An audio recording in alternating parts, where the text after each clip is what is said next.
Campo de refugiados, Z de zombies, Clock Time 2. Versión extendida. Este relato es ficticio y no tiene relación con eventos reales ni personas existentes. Cualquier similitud con la realidad es una puta coincidencia. Amor, putas, zombies, y ciencia, ficción. Parte 1, hacia el pasado. La inconsciencia, la voracidad y la brutalidad, definen a los depredadores. La inconsciencia, la voracidad y la brutalidad, definen a los corruptos. La inconsciencia, la voracidad y la brutalidad, definen a los zombies. Después de los últimos eventos de la Rosa Buena y la excursión al pasado de los vigilantes, al inicio del cataclismo Ghoul, elaboramos el proyecto investigación, y resulté seleccionado entre los voluntarios.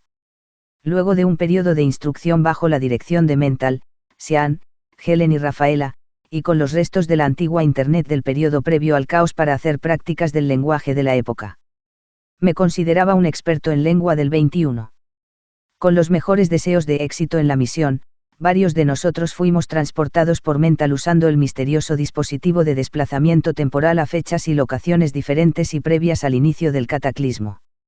Mental, el robot con inteligencia artificial no cautiva, superó fácilmente los límites de la red estableciendo identidades digitales y diversas cuentas bancarias de pequeño tamaño, y así me presenté en el campo de refugiados como un simple voluntario de origen extranjero, y lo de extranjero justificaría mi extraño acento entre otros detalles en los que pudiese llamar la atención. Proviniendo de un futuro cuando apenas la nueva civilización, más madura, sana y equilibrada se levanta pobremente pero con tecnologías superiores desde las ruinas apocalípticas del cataclismo zombie del siglo XXI.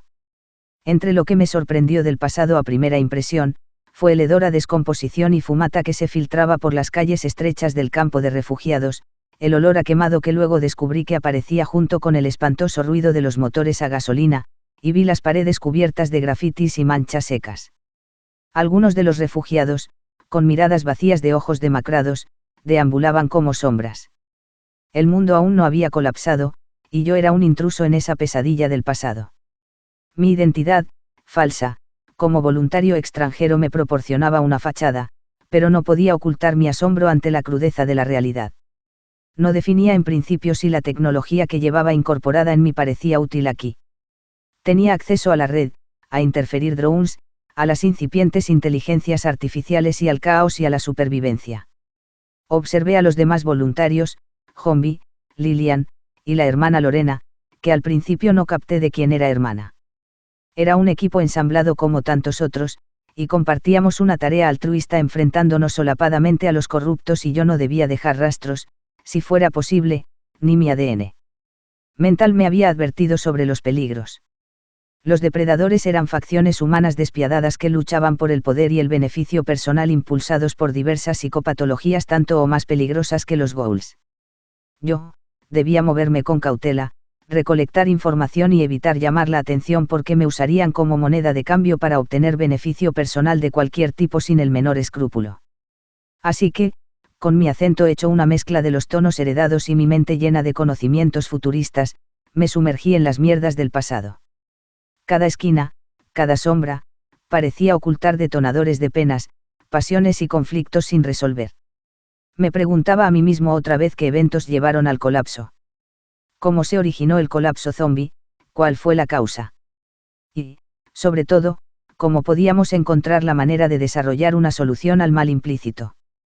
La inconsciencia, la voracidad y la brutalidad definían a los depredadores. Pero también definían a los corruptos, a aquellos que aprovechaban el caos para su beneficio personal. Podríamos encontrar respuestas antes de que el tiempo se agotara. Los voluntarios habíamos sido depositados en puntos y momentos considerados estratégicos por los teóricos del Departamento de Análisis de Sillis Hills, y toda la gente que veíamos, y con la que nos debíamos relacionar lo menos posible y procurar no alterar su conducta para evitar modificaciones históricas, lo que nos generaría condicionamientos paranoides. Mis pensamientos y mis decisiones, están limitadas. Me presenté en la oficina de coordinación con un folder de plástico con hojas de papel impresas con los datos de mi supuesta personalidad, pero no era el papel ni el plástico de la época, se trataba de materia difuminable desarrollada en el futuro para evitar la generación de desperdicios no reciclables, el coordinador resultó ser un hombre quizás demasiado joven para su cargo y no lo noté muy comprometido con su tarea. Mi primera impresión resultó decepcionante, luego descubrí, eso fue más tarde, que había accedido a ese puesto debido a la mayor remuneración y al pequeño detalle de haber acusado al coordinador anterior por prácticas ilegales. Luego de comprobar los datos, los archivé en mi dispositivo de memoria integrado. Objetivamente eso era algo que había sucedido hacía más de 100 años. Estaba muy lejos de la región donde se levantaría la Rosabuena y aún más lejos de la antigua Sillis Hills, y por las visitas vía drones de mi época sospechábamos que había habido muy pocos o ningún sobreviviente del cataclismo zombie en centenares de kilómetros y el campo de refugiados se encontraba cerca de la frontera de una región política extremadamente brutal y conflictiva de donde provenían la mayor parte de los refugiados por persecuciones ilegales, políticas y se trataba de toda clase de personas que huían buscando supervivencia para caer en un ambiente de pobreza, miseria y corrupción. Después de haberme presentado a cumplir funciones como voluntario en el campo de refugiados, conocí a Homby, un conductor profesional de vehículos que donaba parte de su tiempo para el bien común. Era un hombre de complexión robusta, tez oscura, aunque no tanto como los de la familia Colson Misamoto de la Rosabuena de mi época. Lillian, una mujer de mediana edad muy sencilla y con un par de ojos enormes casi anormales y muy hermosos, y la hermana Lorena, junto con sus otras dos hermanas a las que no les noté ni el más remoto parecido físico entre sí hasta que la base de datos me aclaró que se trataba de nombres de devoción. Las tres por lo general eran muy calladas, pero las escuché varias veces nombrar a su padre de devoción, un tal Jorge, que no vi en esos momentos, luego supe que solo se aparecía a veces un día por semana. Igualmente, yo debía estar atento a todos, buscando indicios y posibles puntos de origen del mal Z.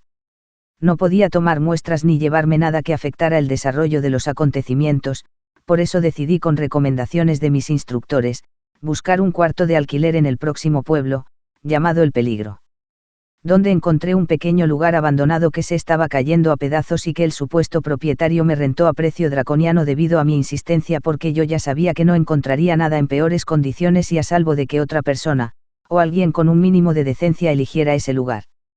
Tiempo: 7 horas 24 minutos desde mi arribo. Mi contacto con los lugareños se mantiene casi nulo, apenas soy una curiosidad de ropa pobre y que habla en voz baja con acento raro. Hoy, al despertar en el cuarto destartalado que alquilé en El Peligro, sentí la humedad del aire colándose por las rendijas de las paredes. El olor a moho y abandono se mezclaba con el eco de mis pensamientos. ¿Qué me había impulsado a venir como investigador voluntario a este rincón olvidado del mundo? Me levanté viendo las paredes desconchadas, pensando en dónde conseguiría una taza de té. Había dormido vestido sobre unos cartones húmedos, me froté la cara y acondicioné mi ropa tanto como pude, y comprobé los sistemas integrados en las cicatrices falsas de mi antebrazo y salí a la calle inclinada y el sol golpeó mis ojos sin piedad, y cubriéndolos con una mano me dirigí hacia una casa que tenía un cartel de cafetería. Al ingresar percibí un intenso aroma que no identifiqué y luego otro que me recordaba a la carne quemada mientras me sorprendía viendo un rostro familiar. Era Rina, mi contemporánea de los vigilantes, de Sillis Hills. Ella estaba detrás de la barra de bar acomodando unos vasos translúcidos, deben ser de plástico, pensé, o era alguien con un parecido idéntico, detalle que no debía descartar debido a la enorme población del momento y podía haber un alto grado de probabilidad de un parecido casual o de un antepasado común, y mi sorpresa se trocó en decepción. Me acerqué a Rina mirándola fijamente, noté algo raro que no identificaba en ella, que al notar mi cercanía, se dirigió a mí preguntándome qué deseaba. ¿Tienes una taza de té?, le pregunté, bajando mi tono de voz a casi una ronquera llena de decepción. Me miró con extrañeza en su cara y dijo en el tono áspero con que yo escuchaba hablar a los lugareños. Sí, pero un hombre tomando té. ¿Está enfermo o es inglés?, terminó preguntándome con una sonrisa agresiva y agregó. Enseguida estará listo su té, me dijo imitando mi tono de voz. Me habían advertido que en esta época se consumía un té negro muy intenso al que llamaban café con un alto contenido de alcaloides y que ser cuidadoso con todo lo que consumiera sería la consigna. Rina, dentro del minuto siguiente regresó con una humeante taza de té de aroma a hogar. Mi hogar era té de menta salvaje, el té Sillis Hills del futuro, y mi decepción se revirtió a renovada esperanza. Rina se subió una de sus mangas y pude ver que llevaba en su antebrazo una cicatriz muy parecida a la mía. Ya sabemos quiénes somos, me susurró, Aquí solo las ancianas consumen esta infusión. Procura que no te vean con esto porque a pesar de las políticas públicas de inclusión woke, igualmente pondrán en duda tu masculinidad y murmurarán sobre ti, y nuestra consigna es no llamar la atención. Me dejó sorprendido. Yo había leído sobre el tema pero aún lo tenía como algo lejano. Ria interrumpió mi pensamiento preguntándome si ya había obtenido hospedaje o si me escondía entre las matas. Conseguí un cuartucho destartalado en calle Matanza, una que está inclinada casi en la esquina con Yáñez, lo reconocerás por el óxido en sus planchas metálicas. Le dije: ¿y tú dónde te alojas? Le pregunté. Aquí enfrente, junto a la casa de masajes, la de las luces rojas por la noche, dijo pronunciando noche con sinuosidad sensual. Ya le preguntaría más. Apuré mi té con sabor a hogar y me retiré con la sensación de haber olvidado algo, luego regresé y pagué mi consumición con billetes de papel como en las películas viejas. Dirigiéndome hacia la salida del pueblo en dirección al campo de refugiados vi un local lleno de frutas y verduras y olvidé la misión, el cataclismo zombie que se avecinaba, y olvidé a Rina y a los refugiados, y entregué varios papeles del dinero para llevarme una nutrida cantidad de alimento fresco que fui consumiendo en mi camino de más de una hora a pie hasta el campo de refugiados. Llegué a la oficina del coordinador con un margen de tiempo para tomar mi turno. Zombie, el conductor de vehículos, llegó detrás de mí.